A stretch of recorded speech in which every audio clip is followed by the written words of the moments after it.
Bismillahirrahmanirrahim. Assalamualaikum warahmatullahi wabarakatuh. Di sini kami akan membahas mengenai Production Cycle Audit and Personnel. Audit siklus produksi dan personalia.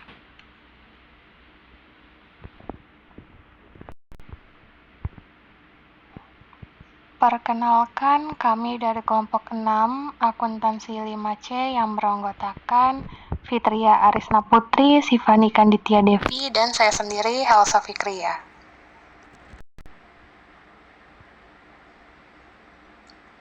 Baik, di sini kita akan membahas yang pertama Production Cycle and Personnel Service, siklus produksi dan jasa personil. Yang kedua, Test of Control over Inventory, pengujian pengendalian atas persediaan. Yang ketiga, Substantive Test of Inventory, pengujian substantif atas persediaan.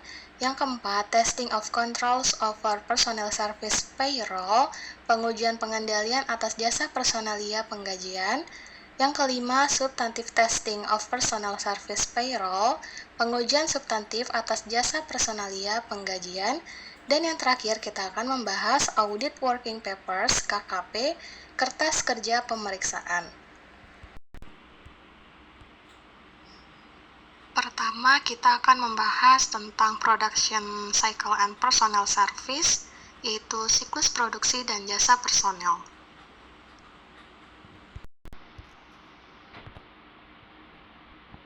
Apa sih itu production cycle atau siklus produksi?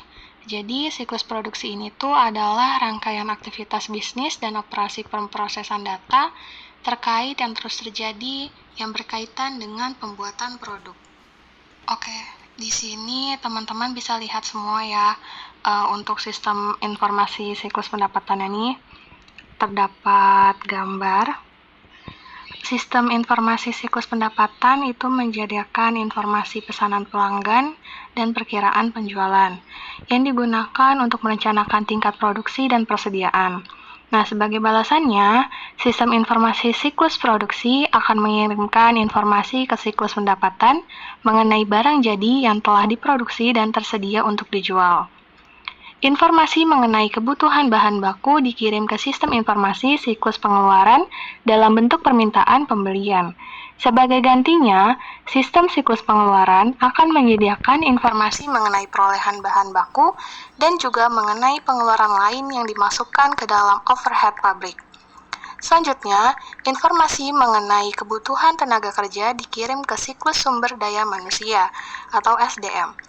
Yang sebagai balasannya nantinya akan menyediakan data mengenai biaya dan ketersediaan tenaga kerja.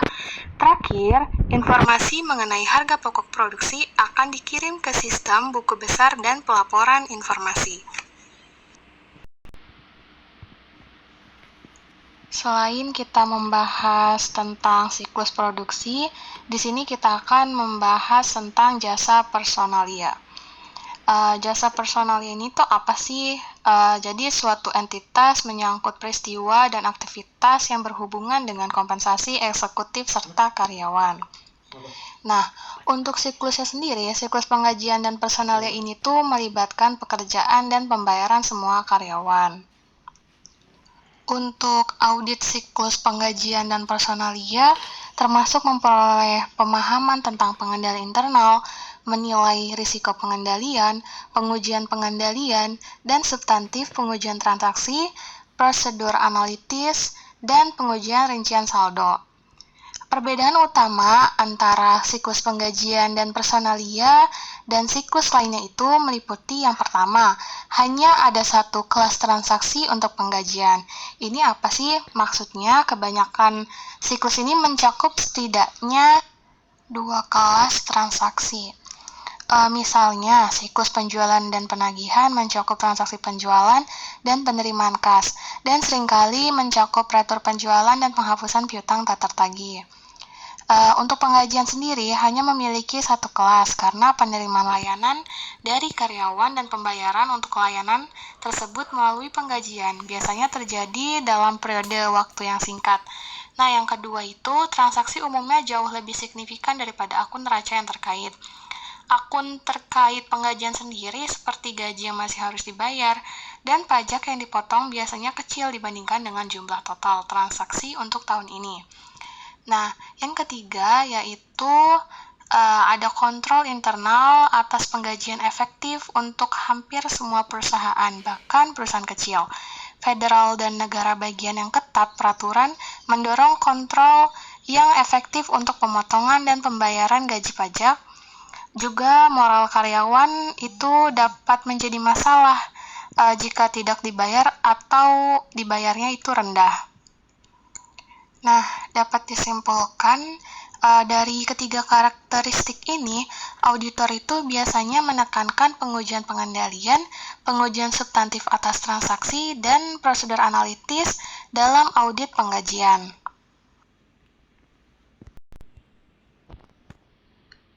Selanjutnya, kita akan membahas accounts and transaction in the payroll and personal cycle. Akun dan transaksi dalam siklus penggajian dan personalia. Tujuan keseluruhan dalam audit siklus penggajian dan personalia tentu saja untuk mengevaluasi apakah saldo akun ini tuh yang dipengaruhi oleh siklus tersebut dinyatakan secara wajar sesuai dengan standar akuntansi yang berlaku. Oke, di sini teman-teman bisa lihat nih ada gambar accounts in the payroll and personal cycles. Nah, di sini tuh dilambangkan dengan huruf T ya teman-teman. Akun T ini tuh digunakan untuk mengilustrasikan cara arus informasi akuntansi melalui berbagai akun dalam siklus penggajian dan personalia. Di sebagian besar sistem, akun upah dan gaji ini yang masih harus dibayar hanya digunakan pada akhir periode akuntansi. Sepanjang periode, biaya dibebankan pada saat karyawan benar-benar dibayar daripada ketika biaya tenaga dikeluarkan.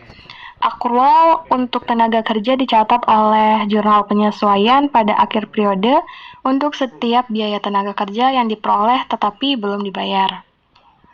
Nah, untuk akunnya sendiri, akun operasi terpisah untuk penggajian juga biasanya mencakup gaji dan bonus, petugas kantor gaji dan komisi penjualan. Dan tenaga kerja manufaktur tidak langsung. Akun-akun ini tuh memiliki hubungan yang sama dengan upah yang masih harus dibayar dan pajak yang dipotong dan pengurangan lainnya yang ditunjukkan untuk tenaga kerja langsung. Jadi di sini tuh banyak ya teman-teman akun-akunnya, ada cash in bank, payroll tax expense yang tadi pajak, terus accrued payroll tax expense, dan lainnya.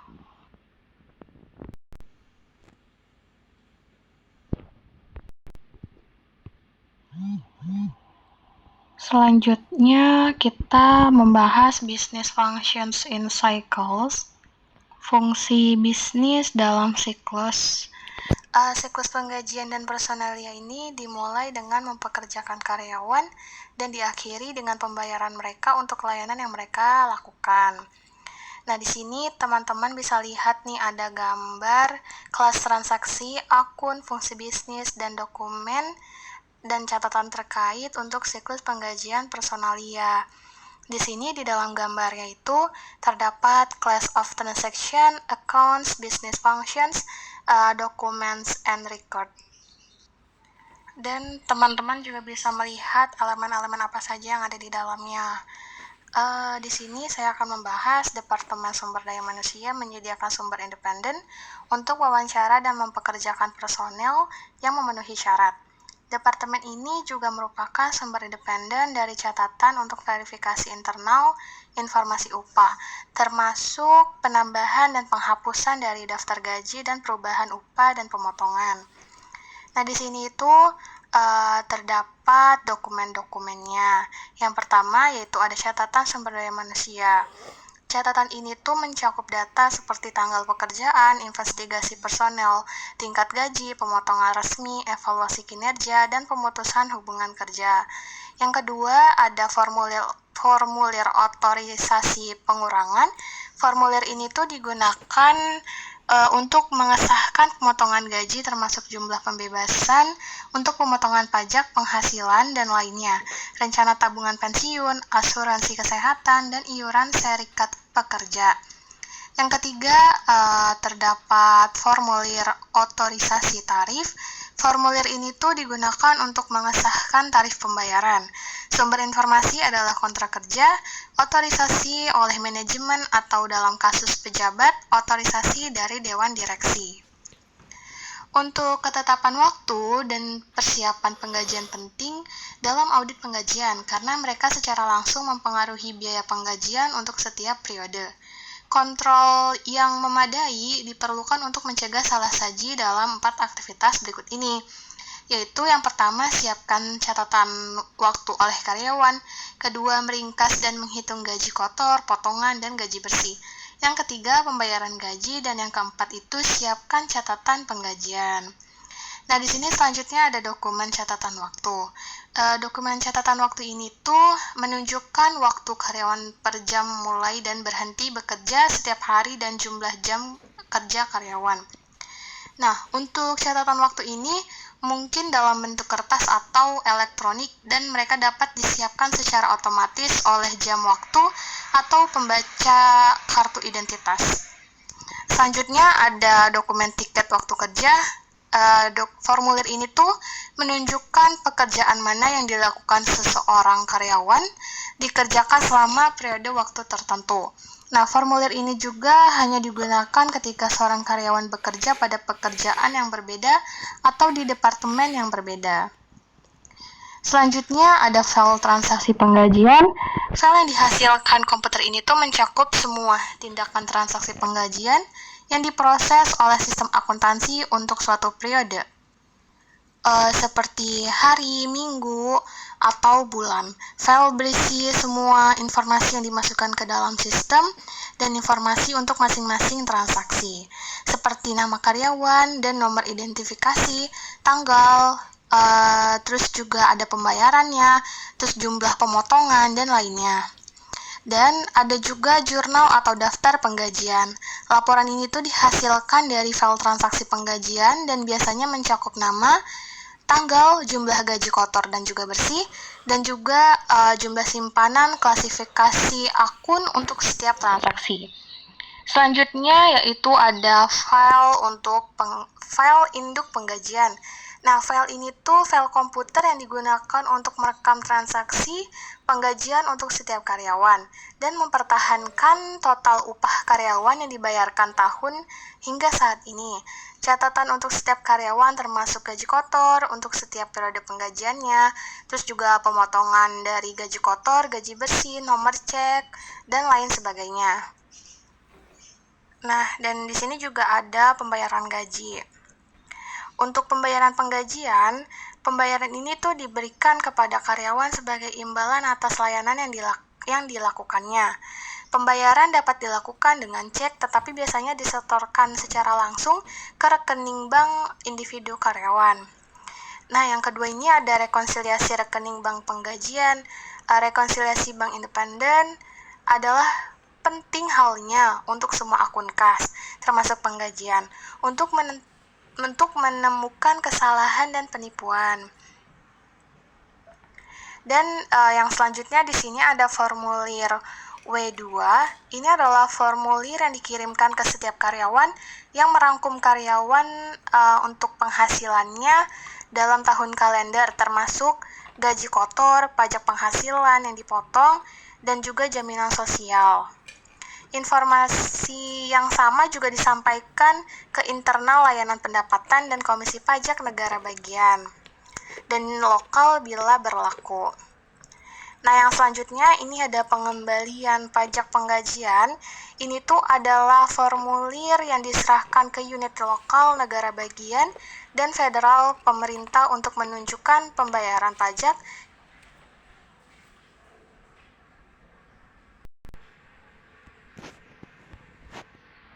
Pembahasan yang kedua, kita akan membahas mengenai test of control over inventory, yaitu pengujian pengendalian atas persediaan.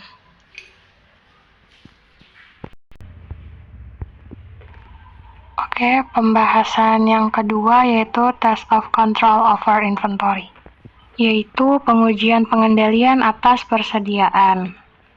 Sebelumnya, teman-teman pasti udah tahu ya, apa itu persediaan. Persediaan ini tuh adalah aset lancar dalam bentuk barang ataupun perlengkapan yang dimaksudkan untuk mendukung kegiatan operasional. Nah, di sini juga ada apa sih itu pengujian pengendalian? Pengujian pengendalian ini tuh suatu prosedur audit yang dirancang untuk mengevaluasi efektivitas operasi pengendalian dalam mencegah atau mendeteksi dan mengkoreksi kesalahan penyajian material pada tingkat asersi.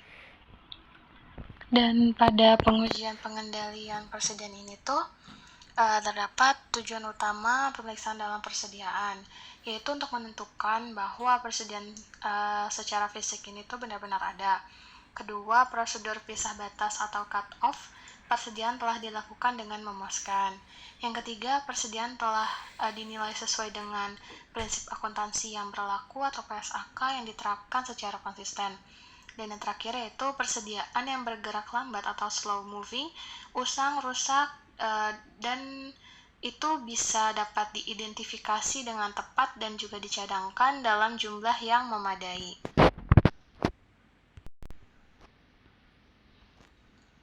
Untuk pembahasan selanjutnya, di sini ada type of inventory control test. Jadi di sini kita ada dua tipe pengujian pengendalian persediaan. Yang pertama yaitu pengujian pengendalian catatan perpetual. Pengujian pengendalian catatan perpetual ini tuh difokuskan pada transfer persediaan ke bahan baku, barang dalam proses, dan barang jadi. Integritas dan keakuratan ini sangat penting karena ada dua alasan. Yang pertama, ketidakakuratan catatan transfer dapat mendukung bahwa prosedur pengendalian yang digambarkan tidak dapat dilakukan sebagaimana yang direncanakannya. Dan yang kedua, ketidakakuratan catatan memungkinkan terjadinya pencatatan yang ganda. Nah, untuk pengujian pengendalian catatan perpetual ini tuh terdapat langkah-langkahnya. Yang pertama, pilih sampel pembelian bahan baku secara acak. Dua, bandingkan kuantitas dan harga per unit dari faktur pemasok dengan catatan perpetual. Yang ketiga, menelaah setiap perpindahan persediaan. Yang keempat, melacak dokumen pengiriman dan memeriksa kuantitas dan juga harga per unitnya. Dan yang terakhir, langkahnya yaitu mendokumentasikan setiap temuan penyimpangan yang diperoleh ke barang dalam proses. Dan yang kedua ini terdapat pengujian pengendalian pembebanan biaya ke barang dalam proses. Untuk sistem akuntansi ini tuh berbeda-beda pada masing-masing perusahaan, tergantung pada jenis produk dan juga prosesnya. Dalam audit, auditor dapat memfokuskan pada akumulasi biaya tenaga kerja dan overhead untuk barang dalam proses. Nah, untuk pengujian yang kedua ini tuh juga terdapat langkah-langkahnya. Yang pertama, himpun ringkasan pembebanan ke persediaan barang dalam proses. Yang kedua, menguji pembebanan biaya. Yang ketiga itu menelaah dasar penentuan tarif biaya overhead standar dan tentukan kewajarannya. Dan yang keempat yaitu ada mendokumentasikan setiap temuan penyimpangan yang diperoleh melalui ketiga langkah di atas.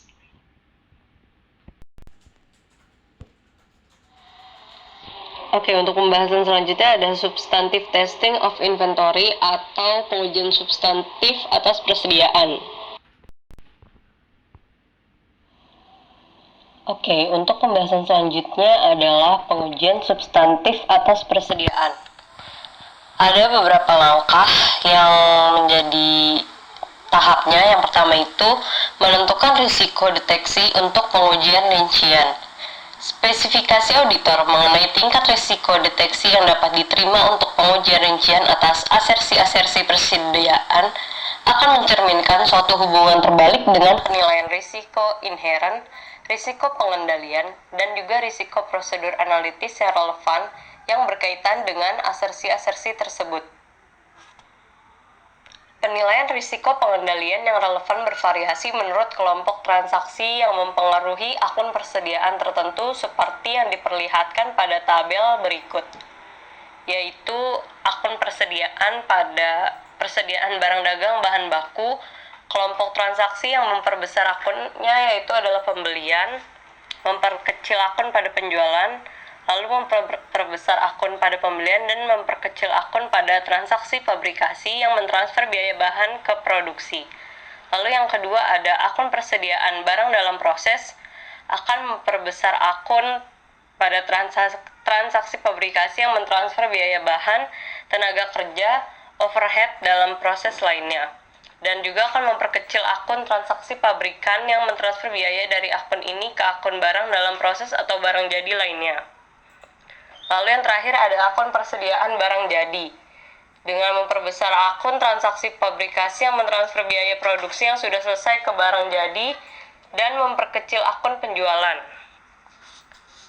Jadi, misalnya dalam nilai risiko pengendalian untuk asersi eksistensi atau keberadaan atau keterjadian pada persediaan barang dagang, auditor akan memperhitungkan penilaian risiko pengendaliannya untuk asersi eksistensi atau keberadaan atau keterjadian bagi transaksi pembelian yang memperbesar saldo persediaan dan asersi kelengkapan untuk transaksi penjualan yang memperkecil saldo persediaan. Perlu diingat bahwa untuk hal yang terakhir adalah bahwa jika beberapa transaksi penjualan tidak dicatat, maka sebagian dari persediaan yang tercatat tidak akan ada lagi. Sebagai contoh lain, penilaian risiko pengendalian dalam asersi penilaian atau alokasi untuk persediaan bahan baku mengharuskan diperhitungkannya penilaian risiko pengendalian gabungan untuk asersi penilaian atau alokasi, baik atas transaksi pembelian maupun transaksi pabrikasi yang mentransfer biaya-biaya ke produksi. Karena gabungan antara penilaian risiko inheren dan pengendalian seringkali paling tinggi untuk asersi keberadaan atau keterjadian dan penilaian atau alokasi atas saldo persediaan, maka tingkat risiko deteksi keseluruhan yang dapat diterima mungkin harus diperkecil untuk asersi-asersi ini dibandingkan untuk yang lainnya. Hal ini selanjutnya akan mempengaruhi keputusan tentang perancangan pengujian substantif dan bauran prosedur analitis serta pengujian rincian.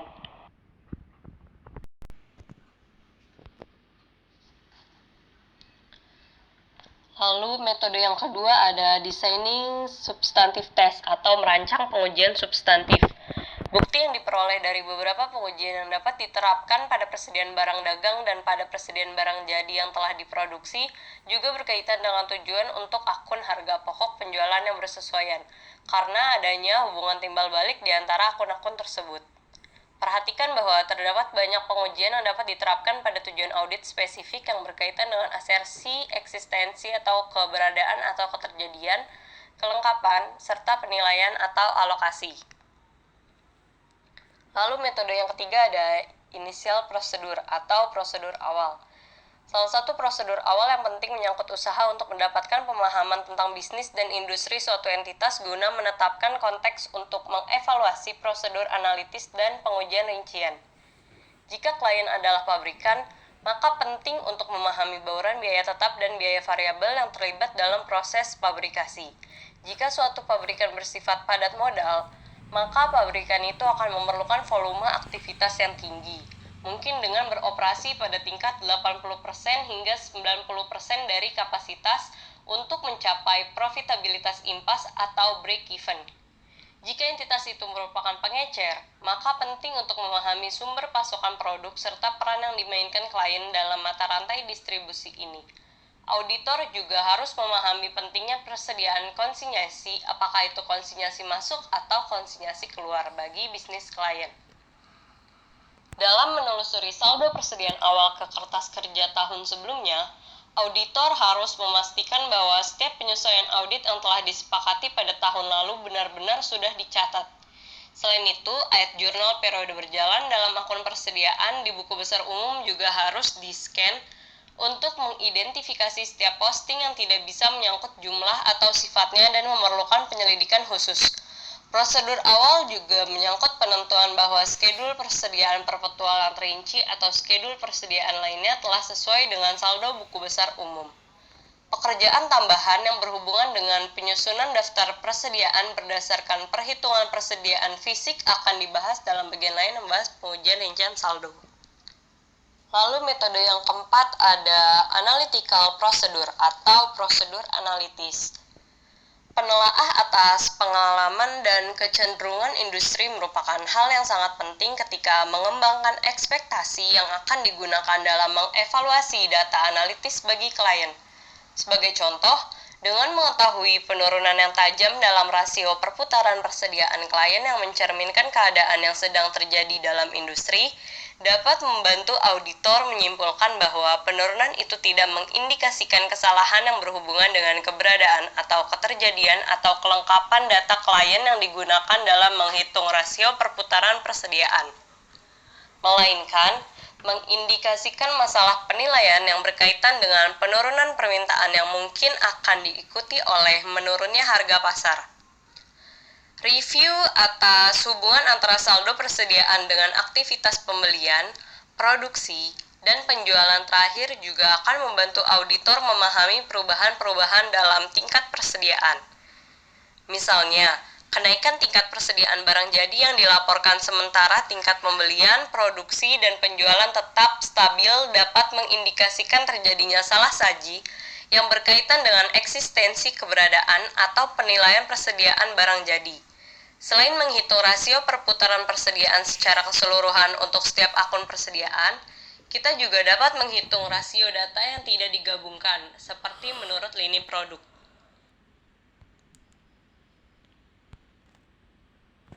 Prosedur analitis. Penelaah atas pengalaman dan kecenderungan industri merupakan hal yang sangat penting ketika mengembangkan ekspektasi yang akan digunakan dalam mengevaluasi data analitis bagi klien.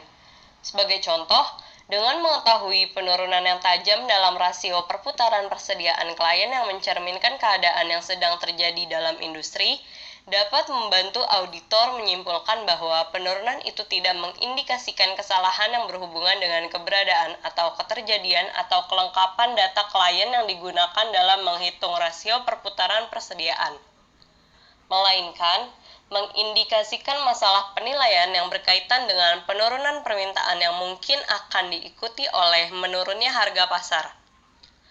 Review atas hubungan antara saldo persediaan dengan aktivitas pembelian, produksi, dan penjualan terakhir juga akan membantu auditor memahami perubahan-perubahan dalam tingkat persediaan.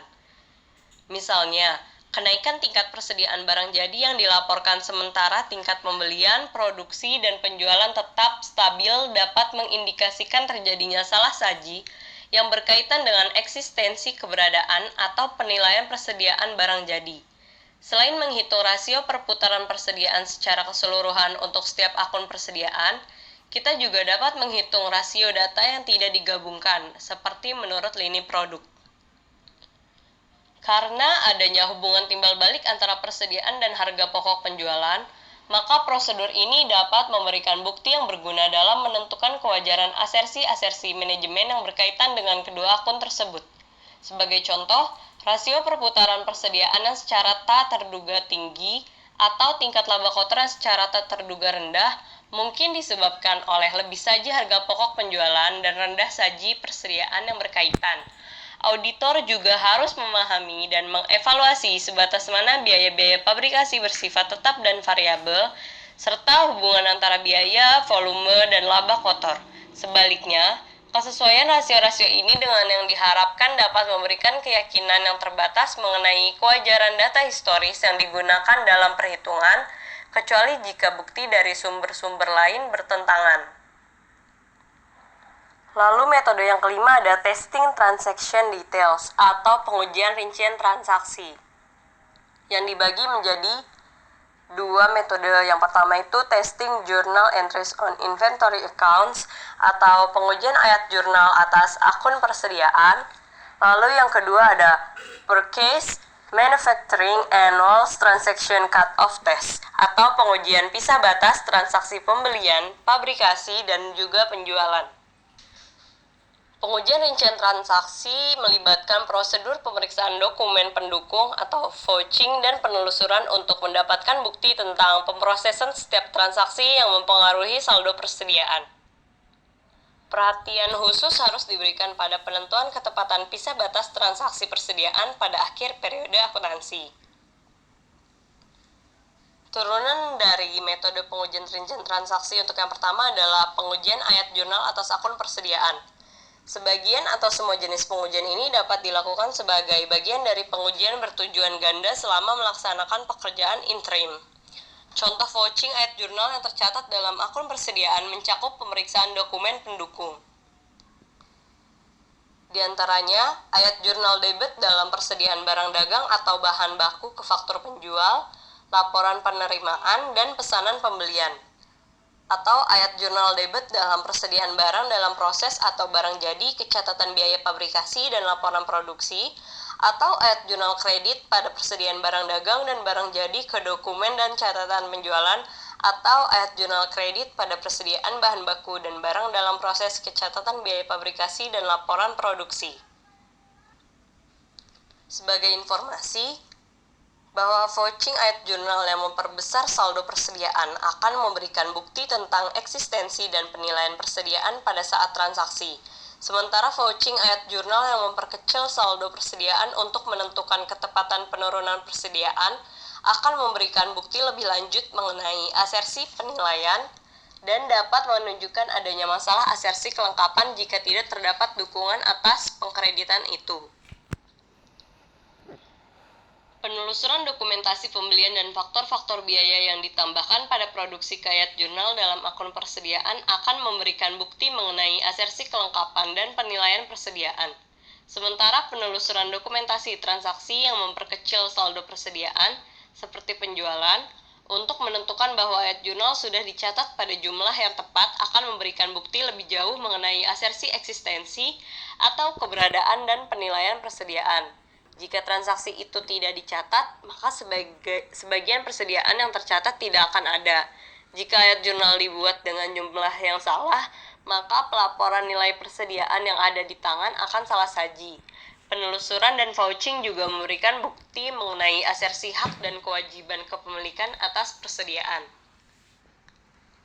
Lalu turunan dari metode pengujian rincian transaksi yang kedua adalah pengujian pisah batas transaksi pembelian, pabrikasi, dan juga penjualan.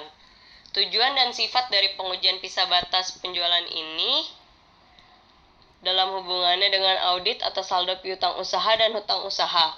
Kedua pengujian itu merupakan hal yang penting untuk memastikan bahwa transaksi yang terjadi menjelang akhir tahun telah dicatat dalam periode akuntansi yang benar. Dalam sebuah perusahaan pabrikasi juga harus dipastikan bahwa ayat jurnal telah dicatat dalam periode yang tepat untuk transfer biaya barang yang bergerak di antara pertama, gudang dan departemen produksi, yang kedua, departemen produksi yang satu dan yang lainnya, atau yang ketiga, departemen produksi dan barang jadi. Dalam setiap kasus, auditor harus memastikan melalui inspeksi dokumen dan observasi fisik bahwa pisah batas pekerjaan administrasi dan pisah batas fisik atas perhitungan persediaan telah dikoordinasikan.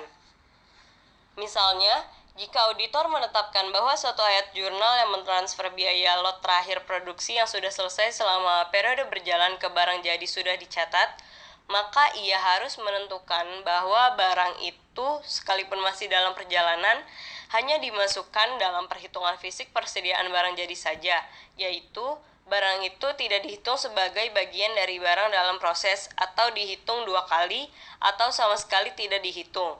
Bukti yang diperoleh dari pengujian pisah batas ini berhubungan baik dengan asersi eksistensi atau keberadaan maupun keterjadian serta kelengkapan untuk saldo persediaan.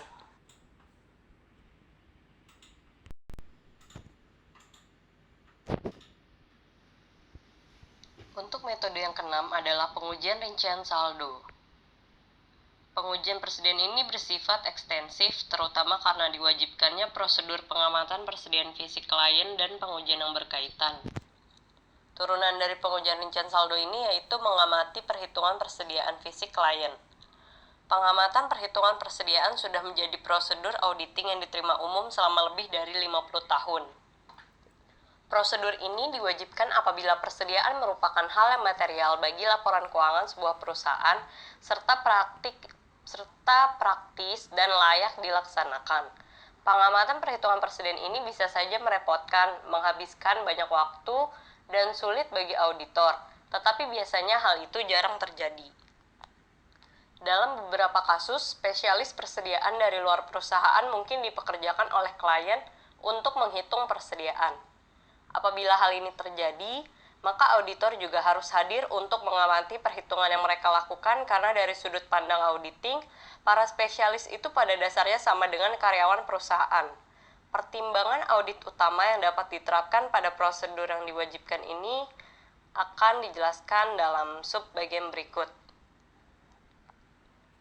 Yang pertama, penetapan waktu dan luas pengujian. Penetapan pengamatan persediaan tergantung pada sistem persediaan yang dianut klien dan efektivitas pengendalian internal.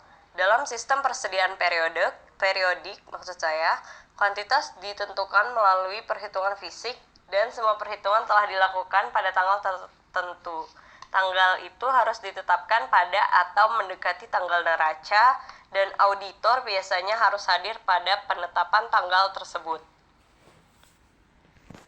Dalam sistem persediaan perpetual dengan pengendalian internal yang efektif, perhitungan fisik dapat dilakukan dan dibandingkan dengan catatan persediaan pada tanggal interim. Apabila catatan perpetual telah diselenggarakan dengan baik dan perbandingan dengan perhitungan fisik telah dilakukan secara periodik oleh klien, maka auditor harus hadir untuk mengamati sampel representatif dari perhitungan semacam itu. Dalam kasus seperti itu, prosedur ini dapat dilakukan selama atau setelah akhir periode yang diaudit. Dalam perusahaan yang memiliki persediaan yang tersebar di banyak tempat, pengamatan auditor biasanya harus mencakup semua lokasi persediaan yang signifikan. Lalu selanjutnya ada inventory counting plan atau rencana penghitungan persediaan. Perhitungan persediaan fisik oleh klien biasanya dilakukan sesuai dengan rencana atau daftar instruksi. Instruksi yang dibuat oleh klien harus mencakup hal-hal seperti berikut. Di antaranya adalah nama karyawan yang bertanggung jawab untuk mengawasi perhitungan persediaan, tanggal perhitungan, lokasi-lokasi yang akan dihitung, instruksi terinci mengenai bagaimana perhitungan akan dilakukan. Lalu ada penggunaan dan pengendalian label persediaan bernomor urut serta lembar ikhtisar atau kompilasi. Selanjutnya yaitu ada ketentuan mengenai penanganan penerimaan, pengiriman, dan perpindahan barang selama perhitungan jika aktivitas tersebut tidak dapat dihindarkan. Lalu yang terakhir ada pemisahan atau identifikasi barang yang bukan milik klien.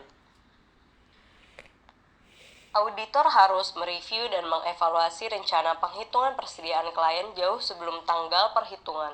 Dengan tenggang waktu yang cukup, klien akan mampu menanggapi dengan baik saran-saran modifikasi atas rencana itu sebelum perhitungan dimulai. Sudah merupakan hal yang biasa bagi auditor untuk membantu klien dalam merancang suatu rencana penghitungan persediaan yang akan memudahkan baik perhitungan maupun pengamatan persediaan. Perencanaan pendahuluan harus dilakukan oleh auditor jika pengamatan persediaan akan dilakukan secara efisien dan efektif. Seorang auditor yang berpengalaman biasanya bertanggung jawab untuk, pertama, merencanakan prosedur, yang kedua, menentukan kebutuhan tenaga kerja, dan yang ketiga, menugaskan anggota tim audit ke lokasi-lokasi tertentu. Setiap pengamat harus dilengkapi dengan salinan rencana perhitungan klien dan instruksi tertulis mengenai tugas yang akan dilakukannya. Lalu selanjutnya ada carrying out test atau melaksanakan pengujian. Dalam mengamati perhitungan persediaan, auditor harus diantaranya meneliti kecermatan para karyawan klien mengikuti rencana perhitungan persediaan, lalu memastikan bahwa semua barang dagang telah diberi label dan tidak ada barang yang diberi 2 label. Selanjutnya, menentukan bahwa label persediaan bernomor urut dan lembar kompilasi telah dikendalikan dengan semestinya. Lalu melakukan beberapa pengujian perhitungan dan menelusuri kuantitas ke lembar kompilasi. Selanjutnya, mewaspadai wadah-wadah yang kosong dan tempat-tempat lowong yang mungkin ada apabila barang ditumpuk dalam formasi yang rapat. Lalu mewaspadai adanya persediaan barang yang rusak dan usang, lalu menilai kondisi umum persediaan, lalu selanjutnya mengidentifikasi dokumen penerimaan dan pengiriman terakhir yang digunakan, dan memastikan bahwa barang yang diterima selama perhitungan telah dipisahkan sebagaimana mestinya, lalu yang terakhir mengajukan pertanyaan tentang eksistensi barang persediaan yang lambat pergerakannya. Pengamatan para karyawan klien dalam menghitung persediaan, sifat dan komposisi persediaan, serta efektivitas pengendalian yang berkaitan dengan pengamanan fisik persediaan dan penyelenggaraan catatan perpetual. Biasanya, auditor akan membuat stratifikasi atas barang persediaan dengan memasukkan barang-barang bernilai dolar tertinggi ke dalam perhitungan dan mengambil sampel representatif dari barang-barang lainnya. Penelusuran kecatatan atas persediaan perpetual juga berguna untuk mengidentifikasi barang-barang bernilai tinggi dan memilih barang-barang yang akan dijadikan sampel. Dalam melakukan pengujian perhitungan, auditor harus mencatat perhitungan yang dilakukan dan memberikan deskripsi yang lengkap serta akurat mengenai barang tersebut seperti nomor identifikasi, satuan ukuran, lokasi, dan lain-lain dalam kertas kerja. Data semacam itu sangat diperlukan dalam membandingkan pengujian perhitungan yang dilakukan oleh auditor dengan perhitungan klien, serta penelusuran perhitungan selanjutnya ke lembar ikhtisar persediaan dan catatan persediaan perpetual.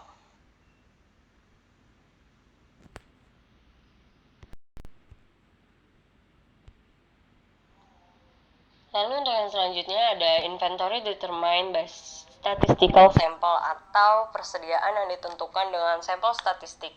Suatu perusahaan mungkin memiliki pengendalian persediaan atau menggunakan metode penentuan persediaan seperti sampel statistik yang tidak memerlukan perhitungan fisik tahunan atas setiap barang persediaan. Metode semacam ini tidak membebaskan auditor dari tanggung jawab untuk mengamati perhitungan persediaan. Perhitungan semacam itu tetap harus diamati apabila dianggap perlu sesuai dengan situasinya. Selain itu, auditor juga harus memperoleh bukti mengenai kelayakan metode yang digunakan untuk menentukan kuantitas persediaan. Apabila metode sampel statistik digunakan oleh klien, maka auditor diharuskan untuk memastikan bahwa yang pertama, rencana pengambilan sampel memiliki keabsahan statistis, yang kedua, rencana itu telah diterapkan sebagaimana mestinya, dan yang ketiga, hasilnya telah dianggap wajar dari segi presisi serta reliabilitas sesuai dengan situasinya. Lalu yang selanjutnya ada observation of beginning inventory atau pengamatan persediaan awal. Untuk memberikan pendapat wajar tanpa pengecualian atas laporan laba rugi, auditor harus mengamati baik perhitungan persediaan awal maupun akhir. Dalam melakukan penugasan audit yang berulang, persyaratan ini dapat dipenuhi dengan mengamati persediaan akhir setiap tahun. Akan tetapi, dalam melakukan audit yang pertama kali atas suatu perusahaan yang sudah berjalan, auditor mungkin ditunjuk sesudah persediaan awal dihitung atau diminta untuk memberikan laporan mengenai laporan keuangan dari satu atau lebih periode sebelumnya. Dalam keadaan seperti itu, jelas tidak praktis serta tidak mungkin bagi auditor untuk mengamati perhitungan persediaan, dan standar auditing yang diterima umum memperbolehkan auditor untuk memverifikasi persediaan itu dengan prosedur audit lainnya. Lalu jika klien pernah diaudit oleh kantor auditor independen lainnya selama periode sebelumnya, maka prosedur lain itu bisa mencakup penelaahan atas laporan dan atau kertas kerja auditor terdahulu, serta penelaahan atas ikhtisar persediaan klien selama periode sebelumnya. Jika sebelumnya klien belum pernah diaudit, maka auditor dapat memperoleh kepuasan audit dengan menelaah ikhtisar perhitungan yang pernah dilakukan klien, menguji transaksi persediaan sebelumnya, dan menerapkan pengujian laba kotor terhadap persediaan. Prosedur semacam ini hanya tepat dilakukan apabila auditor dapat memverifikasi keabsahan dan ketepatan persediaan akhir selama periode yang diaudit. Lalu yang selanjutnya ada impact on auditor's report atau dampak terhadap laporan auditor. Apabila persediaan sudah diamati atau diobservasi, auditor dapat mengeluarkan laporan audit standar. Hal ini juga diperbolehkan jika auditor menggunakan pengujian substantif alternatif untuk memverifikasi persediaan awal. Akan tetapi, apabila bukti yang mencukupi belum diperoleh sehubungan dengan persediaan awal atau auditor tidak bisa mengamati perhitungan persediaan akhir, maka auditor dilarang untuk mengeluarkan laporan audit standar. Dampak spesifik dari hal ini terhadap laporan auditor akan dibahas selanjutnya. Lalu yang selanjutnya ada applicability to assertions atau aplikabilitas pada asersi. Seperti konfirmasi piutang usaha, pengamatan perhitungan persediaan oleh klien juga berlaku pada banyak asersi. Pengujian ini merupakan sumber bukti yang utama tentang eksistensi persediaan. Di samping itu, pengujian ini juga berhubungan dengan asersi-asersi berikut, yaitu yang pertama, asersi kelengkapan, dengan penjelasan kuantitas yang melebihi catatan perpetual menunjukkan bahwa catatan tidak lengkap. Lalu yang kedua, asersi penilaian atau alokasi, dengan penjelasan kuantitas yang diamati merupakan dasar untuk mengkompilasi total nilai dolar dalam ikhtisar persediaan, dan barang yang rusak dan usang yang diamati dapat dinilai sebesar nilai realisasi bersih. Namun pengamatan tidak dapat memberikan bukti mengenai asersi hak dan kewajiban karena barang yang ada di tangan mungkin disimpan menurut kontrak konsinyasi atau untuk kemudahan salah satu pelanggan yang sudah memegang hak milik atas barang tersebut. Turunan dalam metode ini yaitu yang pertama ada clerical testing of accuracy of inventory list atau pengujian clerical atas akurasi daftar persediaan. Setelah perhitungan fisik dilakukan, klien menggunakan label atau lembar perhitungan persediaan untuk menyusun atau mengkompilasi daftar semua barang yang dihitung. Harga barang-barang persediaan itu kemudian dicantumkan untuk mendapatkan total nilai dolar persediaan yang ada di tangan. Karena daftar ini menjadi dasar bagi klien untuk membuat setiap ayat jurnal yang diperlukan dalam menyesuaikan persediaan yang tercatat agar sesuai dengan yang ada di tangan, auditor harus melakukan pengujian clerical tertentu untuk memastikan bahwa daftar itu akurat dan menyajikan secara akurat hasil perhitungan fisik. Pengujian clerical atas akurasi meliputi perhitungan kembali total yang tampak dalam daftar persediaan dan memverifikasi akurasi perkalian antara kuantitas dengan harga per unit atas dasar pengujian.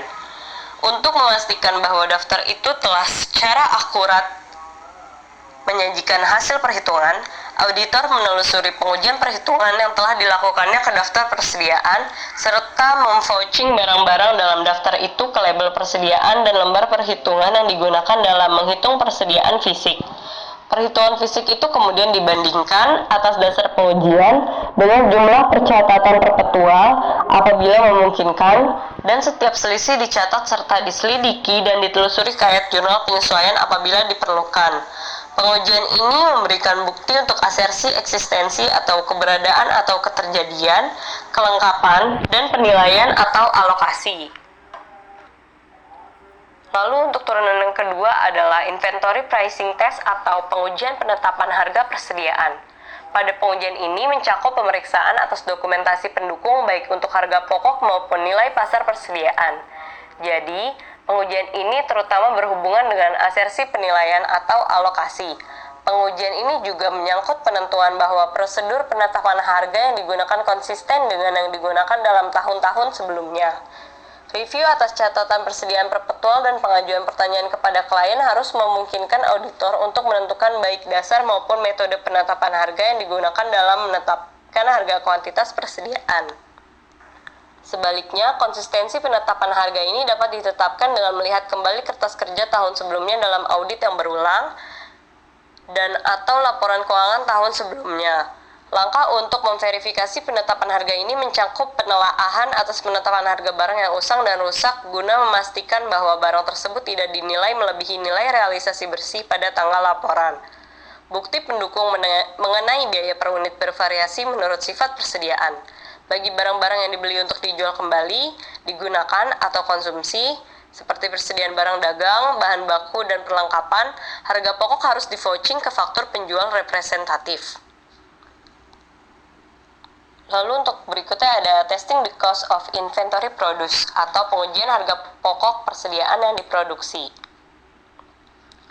Sifat dan luas pengujian penetapan harga barang dalam proses dan barang jadi yang dilakukan auditor tergantung pada reliabilitas catatan akuntansi biaya klien dan metode yang digunakan oleh klien dalam mengakumulasikan biaya-biaya tersebut. Auditor harus menelaah metode itu untuk memastikan kelayakan serta akurasi dan konsistensi penerapannya. Sebagai contoh, apabila biaya standar digunakan, maka auditor harus menguji perhitungan standar-standar itu. membandingkan perhitungannya dengan spesifikasi engineering, memastikan bahwa standar itu mutakhir, dan mengevaluasi apakah standar itu mendekati biaya aktual dengan memeriksa akun-akun varians. Jika akun-akun varians itu memiliki saldo yang besar, maka auditor harus mempertimbangkan apakah penyajian yang wajar memerlukan dilakukannya alokasi pro rata kepersediaan dan harga pokok penjualan, dan bukan hanya membebankan varians-varians itu ke harga pokok penjualan. Turunan dari metode ini adalah yang pertama, confirming inventory at locations outside the entity, atau mengkonfirmasi persediaan pada lokasi-lokasi di luar entitas. Apabila persediaan klien disimpan di gudang umum atau pada jasa penyimpan, atau bisa disebut kustodian luar, maka auditor harus memperoleh bukti mengenai eksistensi persediaan itu melalui komunikasi langsung dengan si penyimpan. Jenis bukti ini akan dianggap memadai kecuali bila jumlah yang terlibat merupakan proporsi yang signifikan dari aktiva lancar atau total aktiva. Auditor harus menerapkan satu atau lebih dari prosedur-prosedur berikut, yaitu yang pertama, pengujian prosedur pemilik untuk menyelidiki penjaga gudang dan mengevaluasi kinerja penjaga gudang. Yang kedua, mendapatkan laporan akuntan independen mengenai prosedur pengendalian yang diterapkan penjaga gudang berhubungan dengan penyimpanan barang dan, jika ada, penjaminan tanda terima, atau menerapkan prosedur alternatif atas gudang untuk mendapatkan keyakinan yang layak bahwa informasi yang diterima dari penjaga gudang dapat diandalkan. Lalu yang ketiga, mengamati perhitungan fisik barang, jika praktis dan layak. Lalu yang keempat, jika tanda terima gudang sudah dijaminkan sebagai agunan, maka konfirmasikan kepada pemberi pinjaman mengenai rincian yang berkaitan dengan tanda terima yang dijaminkan itu, atas dasar pengujian jika tepat. Pengujian ini juga dapat memberikan bukti tentang asersi hak dan kewajiban. Selain itu, pengujian ini juga akan menghasilkan bukti mengenai asersi kelengkapan jika pihak penyimpan mengkonfirmasikan lebih banyak barang di tangan daripada yang dinyatakan dalam permintaan konfirmasi. Pengkonfirmasian persediaan ini tidak memberikan bukti apapun tentang nilai persediaan karena penyimpan tidak diminta untuk melaporkan biaya, kondisi, atau nilai pasar barang yang tersimpan di gudang. Lalu yang selanjutnya dari turunan metode ini adalah checking consignment agreement and contracts, atau memeriksa perjanjian dan kontrak konsinyasi. Barang yang ada di tangan mungkin disimpan atas permintaan pelanggan setelah penjualan terjadi, atau barang itu mungkin juga disimpan sebagai konsinyasi. Dalam kasus ini, manajemen diminta untuk memisahkan barang yang bukan miliknya selama melakukan perhitungan persediaan. Di samping itu, auditor biasanya juga meminta asersi tertulis mengenai kepemilikan persediaan dalam surat representasi klien. Auditor juga harus mengajukan pertanyaan kepada manajemen tentang semua barang yang disimpan atas dasar konsinyasi. Jika barang disimpan atas dasar konsinyasi, maka syarat-syarat dalam perjanjian itu harus diperiksa. Jika klien mengirimkan barang sebagai konsinyasi, maka auditor harus menelaah dokumentasinya untuk memastikan bahwa barang yang disimpan oleh konsigne sudah termasuk dalam persediaan konsigner atau klien pada tanggal neraca. Lalu yang berikutnya ada test of details of balance accounting estimation, yaitu pengujian rincian saldo estimasi akuntansi. Audit atas estimasi akuntansi sangat menantang karena bersifat prospektif. Pada saat mengaudit persediaan, auditor harus menentukan apakah tepat untuk menurunkan nilai persediaan di bawah harga pokok karena persediaan itu usang atau lambat bergerak, dan apakah situasi yang ada akan menyebabkan klien menjual persediaan itu pada harga yang membuat klien menderita kerugian. Tanggung jawab auditor atas kualitas terbatas hanya sebagai pengamat yang telah cukup memperoleh informasi mengenai hal tersebut. Hal ini berarti bahwa auditor hanya diharapkan menentukan apakah persediaan sudah berada dalam kondisi siap dijual, digunakan, atau dikonsumsi, dan apakah ada barang yang usang, lambat bergerak, atau rusak. Auditor memperoleh bukti mengenai kondisi umum atau keusangan dengan mengamati perhitungan persediaan yang dilakukan klien, melakukan scanning atas catatan persediaan perpetual untuk mengetahui barang-barang yang lambat bergerak, dan menelaah laporan produksi pengendalian mutu. Selain itu, auditor juga dapat menggunakan pengalamannya sebatas yang memungkinkan dan menelaah penjualan persediaan setelah akhir tahun untuk menentukan kewajaran harga pokok bila dibandingkan dengan harga jual sesudahnya. Misalnya, auditor biasanya akan Yang pertama, membandingkan harga pokok barang-barang persediaan dengan katalog penjualan dan laporan penjualan tahun berjalan. Yang kedua, menelaah perputaran persediaan setelah akhir tahun. Yang ketiga, mempertimbangkan apakah perubahan dalam biaya pengganti merupakan indikator berubahnya kondisi pasar. Lalu yang keempat, mengajukan pertanyaan kepada klien mengenai persediaan yang lambat bergerak dan usang serta nilai persediaan yang dapat direalisasi melalui penjualan. Lalu yang terakhir ada comparison of report presentation with GAAP atau perbandingan penyajian laporan dengan GAAP. Sudah merupakan hal yang umum untuk mengidentifikasi kategori-kategori utama persediaan dalam neraca dan harga pokok penjualan dalam laporan laba rugi. Selain itu, metode yang digunakan dalam penetapan harga pokok persediaan, pelimpahan atau penjaminan persediaan, serta eksistensi komitmen pembelian utama juga diungkapkan. Bukti lebih lanjut dapat diperoleh sesuai yang diperlukan dari review atas notulen rapat-rapat Dewan Direktur dan dari pengajuan pertanyaan kepada manajemen. Berdasarkan bukti itu dan perbandingan laporan keuangan klien dengan ketentuan-ketentuan akuntansi yang berlaku, auditor menetapkan ketepatan penyajian dan pengungkapan. Pengajuan pertanyaan kepada manajemen juga dapat digunakan untuk menentukan eksistensi kontrak-kontrak yang mengikat atas pembelian barang di masa depan. Apabila komitmen semacam itu dibuat, auditor harus memeriksa syarat-syarat kontrak dan mengevaluasi ketepatan akuntansi serta pelaporan perusahaan. Apabila terjadi kerugian non material atas komitmen pembelian tersebut, maka kerugian itu harus diakui dalam laporan beserta pengungkapan mengenai situasi yang terjadi seperti telah disebutkan dalam pembahasan mengenai hutang usaha pada bab sebelumnya. Berdasarkan bukti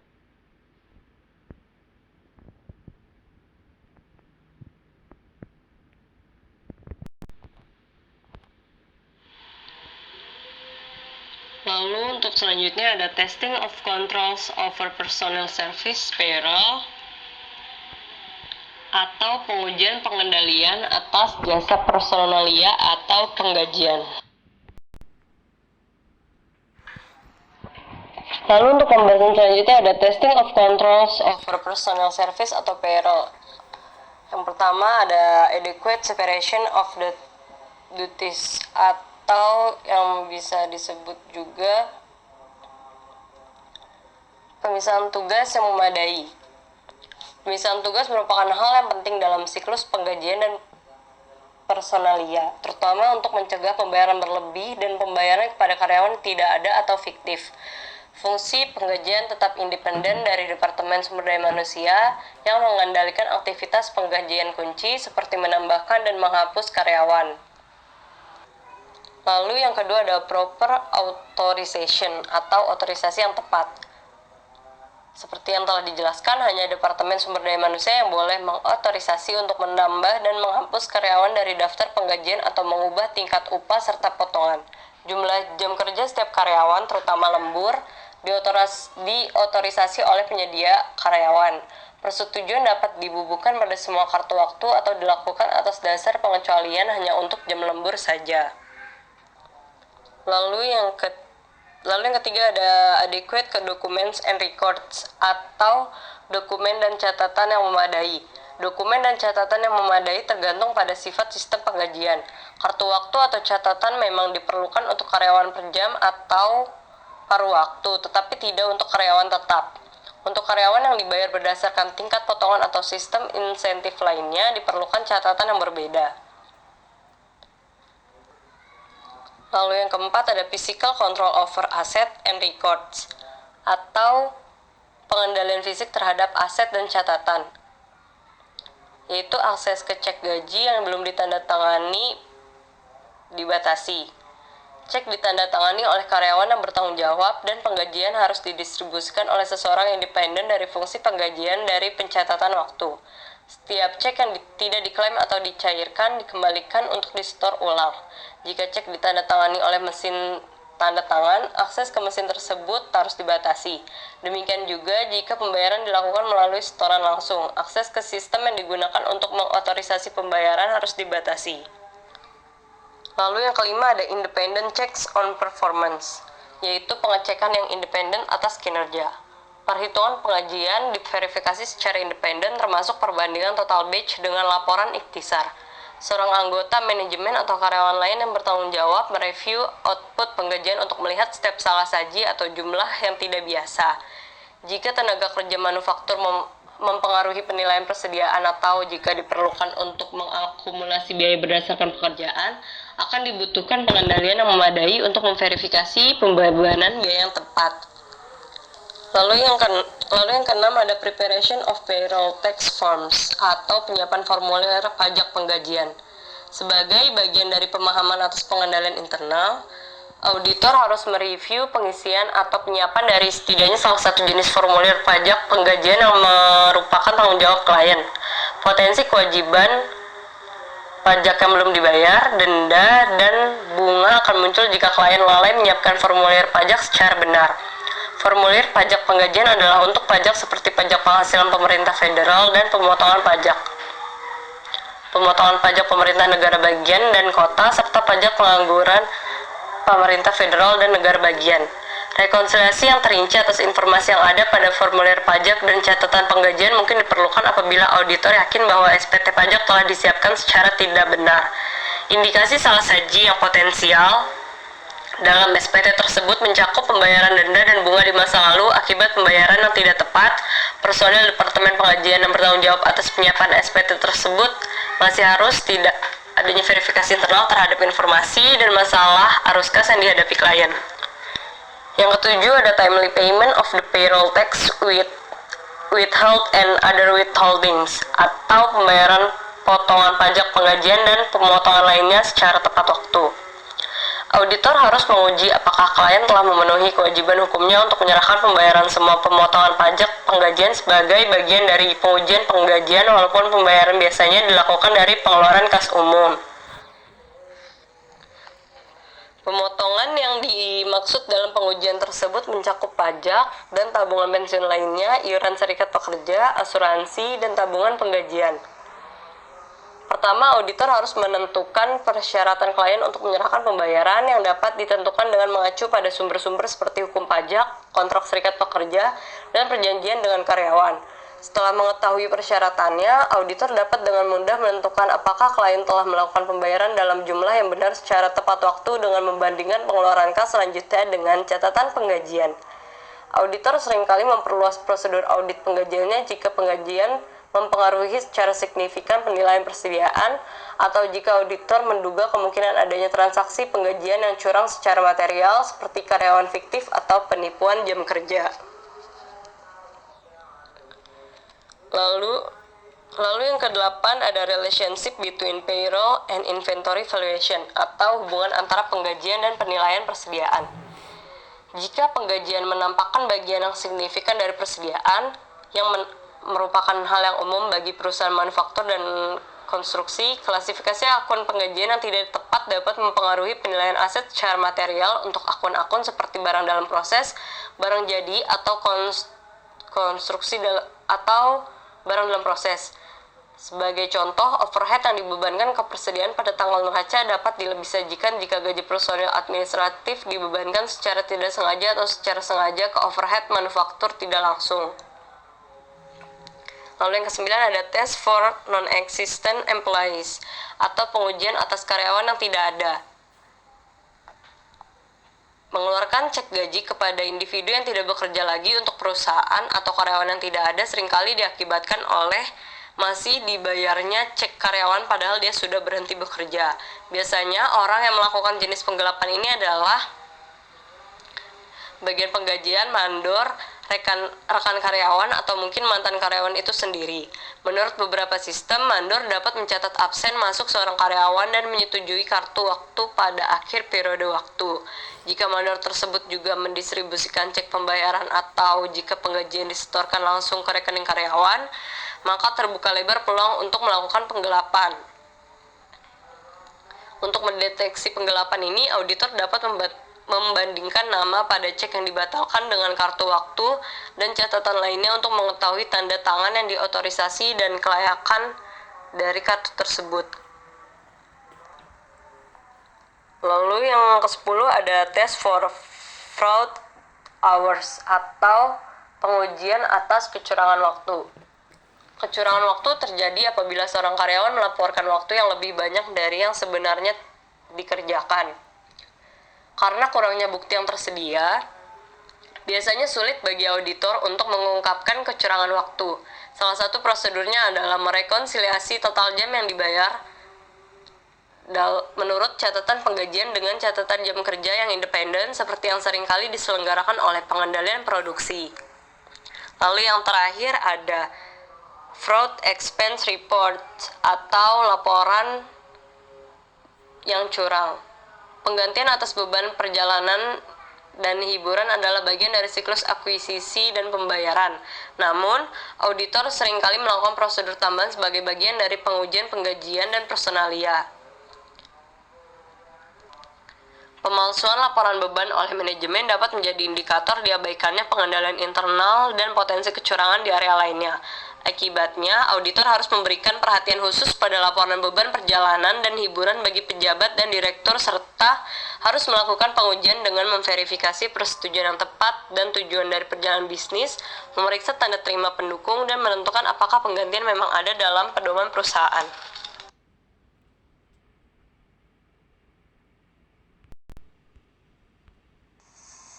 Materi yang selanjutnya adalah pengujian substantif atas jasa personalia atau penggajian. Metodologi untuk merancang pengujian atas rincian saldo penggajian. Terdapat 3 tahapan dalam metodologi untuk merancang pengujian atas rincian saldo penggajian. Tahap pertama yaitu mengidentifikasi risiko bisnis klien yang mempengaruhi penggajian. Risiko bisnis klien itu mungkin saja terjadi pada hal-hal seperti kesepakatan kompensasi yang kompleks, yang di dalamnya mencakup bonus, rencana opsi saham, dan kesepakatan kompensasi yang ditangguhkan lainnya. Contoh risiko ini itu seperti renegosiasi kontrak serikat kerja dan klaim diskriminasi, sehingga auditor harus memahami kemungkinan terjadinya peristiwa tersebut dan menentukan pengaruh potensialnya terhadap laporan keuangan. Kemudian tahap pertama yang selanjutnya yaitu menetapkan materialitas kinerja dan menilai risiko inheren untuk penggajian. Risiko inheren biasanya rendah bagi setiap audit yang berkaitan dengan saldo. Namun jika sebagian transaksi melibatkan kas, maka dapat menimbulkan risiko inheren berupa kecurangan penggajian. Oleh karena itu, auditor dapat mengidentifikasi masalah yang berhubungan dengan penggajian yang kompleks, seperti rencana kompensasi berdasarkan saham, yang dapat meningkatkan risiko inheren yang berhubungan dengan akuntansi dan pengungkapan kesepakatan tersebut. Kemudian tahap pertama dan kedua yang selanjutnya yaitu menilai risiko pengendalian dan melaksanakan pengujian yang terkait. Tahap ini membahas mengenai penilaian risiko pengendalian dan melaksanakan pengujian yang terkait dengan penggajian. Untuk seperti apa pelaksanaan pengendalian dan pengujiannya itu sudah dijelaskan oleh Sifani pada pembahasan yang sebelumnya. Kemudian tahap yang ketiga yaitu merancang dan melaksanakan prosedur analitis untuk siklus penggajian dan personalia. Prosedur analitis ini merupakan hal yang penting dalam siklus penggajian dan personalia. Prosedur ini sangat bermanfaat karena dapat mengidentifikasi hal apa saja yang diprediksi dapat terjadi salah saji. Berikut ini adalah tabel yang menjelaskan tentang prosedur analitis yang dapat dilakukan dan salah saji yang mungkin terjadi. Pada prosedur analitis yang dapat dilakukan yang pertama yaitu membandingkan saldo akun beban penggajian dengan tahun-tahun sebelumnya. Kemudian prediksi salah saji yang mungkin terjadi itu adalah salah saji akun beban penggajian. Kemudian prosedur analitis yang kedua yaitu membandingkan tenaga kerja langsung sebagai persentase dari penjualan dengan tahun-tahun sebelumnya. Dan salah saji yang mungkin yaitu salah saji tenaga kerja langsung dan persediaan. Kemudian prosedur analitis yang ketiga yaitu membandingkan beban komisi sebagai persentase dari penjualan dengan tahun-tahun sebelumnya. Dan salah saji yang mungkin yaitu salah saji beban komisi dan kewajiban komisi.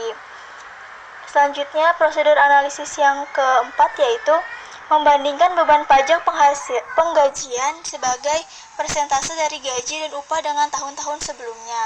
Dan prediksi salah saji yang mungkin terjadi yaitu salah saji beban pajak penggajian dan kewajiban pajak penggajian. Kemudian prosedur analitis yang kelima yaitu membandingkan akun pajak penggajian yang masih harus dibayar dengan tahun-tahun sebelumnya.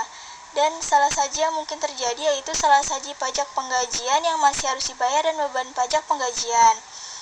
Kemudian tahap ketiga yang selanjutnya yaitu merancang dan melaksanakan pengujian atas rincian saldo untuk akun-akun dalam siklus penggajian dan personalia. Tujuan dari dilakukannya tahapan ini adalah untuk memastikan bahwa tidak ada salah saji. Jika auditor telah merasa transaksi penggajian telah dicatat dengan benar dalam jurnal penggajian dan formulir pajak penggajian telah disiapkan dengan akurat, serta pajak dibayar tepat waktu, maka pengujian ini tidak akan menghabiskan banyak waktu. Pengujian ini dapat dilakukan dengan melakukan verifikasi akun kewajiban yang berkaitan dengan penggajian. Akun-akun tersebut yaitu yang pertama, jumlah potongan dari gaji karyawan, kemudian gaji dan upah yang masih harus dibayar, komisi yang masih harus dibayar, bonus yang masih harus dibayar, cuti liburan, cuti sakit, atau tunjangan yang masih harus dibayar lainnya, pajak penghasilan yang masih harus dibayar, pengujian atas rincian saldo untuk akun beban, kompensasi petugas, komisi, beban pajak penggajian, total penggajian, tenaga kerja kontrak, dan tujuan penyajian dan pengungkapan.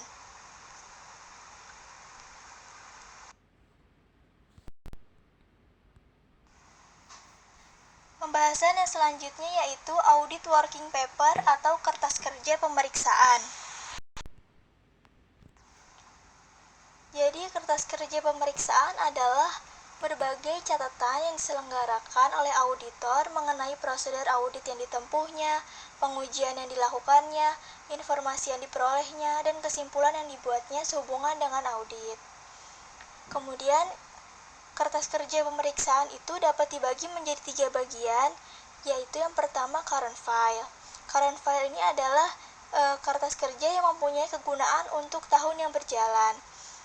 Dan isi dari file ini yaitu seperti tujuan audit, nota perencanaan audit, risiko audit yang signifikan dan tindakan yang diambil, dan lain-lain.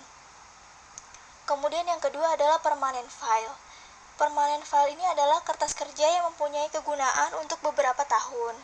File ini berisi tentang sejarah perusahaan, kontrak dengan pihak ketiga, sifat bisnis, risiko bisnis yang signifikan, dan lain-lain. Kemudian yang ketiga adalah correspondence file. Correspondence file ini adalah kertas kerja yang berisi semua korespondensi tentang perusahaan klien. Isinya itu seperti korespondensi umum, perpajakan, dan hal-hal khusus lainnya. Selanjutnya, tujuan dari membuat kertas kerja pemeriksaan itu ada 4, yaitu yang pertama, mendukung pendapat auditor atas laporan keuangan yang diaudit. Kemudian yang kedua, menguatkan berbagai kesimpulan auditor dan kompetensi auditnya. Kemudian yang ketiga adalah mengkoordinasi dan mengorganisasi keseluruhan proses audit. Dan yang keempat adalah memberi landasan dalam pelaksanaan audit di kemudian hari. Selanjutnya, terdapat 5 syarat dalam membuat kertas kerja pemeriksaan, yaitu yang pertama lengkap. Lengkap ini berarti berisi keseluruhan informasi atau data penting yang perlu dicantumkan. Yang kedua, teliti. Teliti ini berarti memperhatikan penulisan dan perhitungan dalam laporan dengan seksama. Kemudian yang ketiga adalah ringkas. Ringkas ini berarti terdapat pembatasan pada data atau informasi yang dilaporkan. Jadi hanya perlu membahas hal pokok yang relevan dengan tujuan audit sehingga penyajian yang disampaikan itu ringkas. Kemudian yang keempat adalah jelas. Jelas ini berarti penyusunan dan penyajian informasi harus memiliki kejelasan dan tidak memunculkan makna ganda. Kemudian yang terakhir adalah rapi. Rapi ini berarti kertas kerja pemeriksaan perlu disajikan secara rapi dan teratur sehingga mudah direview oleh pihak lain.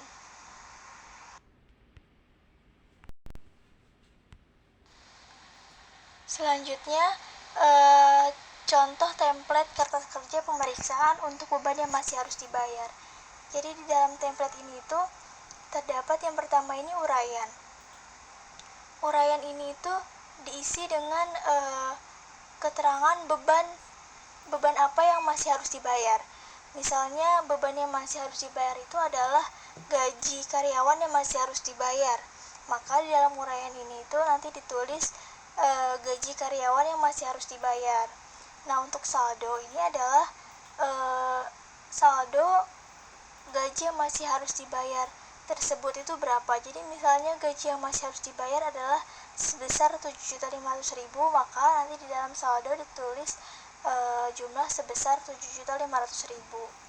Kemudian di sampingnya adalah ada subsequent clearance. Jadi dalam subsequent clearance ini itu auditor harus bertanya pada klien dan memeriksa laporan pembayaran apakah sesudah tanggal laporan posisi keuangan beban yang masih harus dibayar itu sudah diterima atau dibayar. Jika sesudah tanggal laporan posisi keuangan sampai mendekati tanggal selesainya pemeriksaan pembayaran belum juga diterima, maka kemungkinan terjadi kesalahan pencatatan.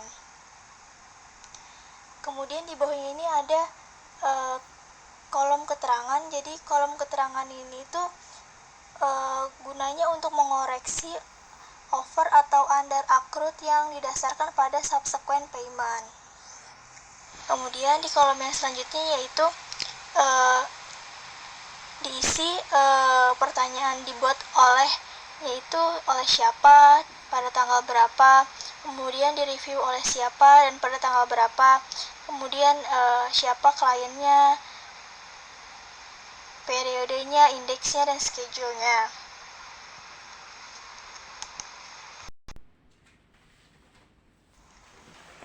Berikut ini adalah 4 referensi yang kami gunakan untuk menyusun materi yang telah kami sajikan.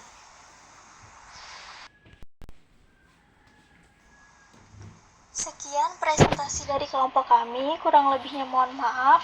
Wassalamualaikum warahmatullahi wabarakatuh.